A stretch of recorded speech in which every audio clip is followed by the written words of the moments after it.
اور آپ کو بتائیں ملک بھر میں سردی کی شدید لہر جاری ہے۔ لیہ میں پارہ -13 تک گر گیا، راولاکوٹ میں -4، گلگت میں -8، اسکردو میں -14، استور میں -11، ہنزا میں -6، کوئٹہ میں -3 اور کلات میں -7 درجہ حرارت ریکارڈ کیا گیا۔ خیبر پختونخوا، بلوچستان اور پنجاب میں بھی سردی کی شدت میں اضافہ ہو گیا۔ اور آپ کو بتائیں ملک بھر میں سردی کی شدید لہر جاری ہے۔ لیہ میں پارہ -13 تک گر گیا، راولاکوٹ میں -4، گلگت میں -8، اسکردو میں -14، استور میں -11، ہنزا میں -6، کوئٹہ میں -3 اور کلات میں -7 درجہ حرارت ریکارڈ کیا گیا۔ خیبر پختونخوا، بلوچستان اور پنجاب میں بھی سردی کی شدت میں اضافہ ہو گیا۔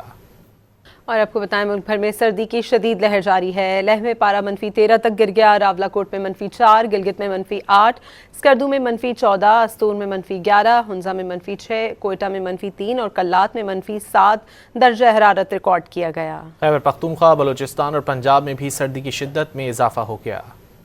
اور آپ کو بتائیں ملک بھر میں سردی کی شدید لہر جاری ہے۔ لیہ میں پارہ -13 تک گر گیا، راولاکوٹ میں -4، گلگت میں -8، اسکردو میں -14، استور میں -11، ہنزا میں -6، کوئٹہ میں -3 اور کلات میں -7 درجہ حرارت ریکارڈ کیا گیا۔ خیبر پختونخوا، بلوچستان اور پنجاب میں بھی سردی کی شدت میں اضافہ ہو گیا۔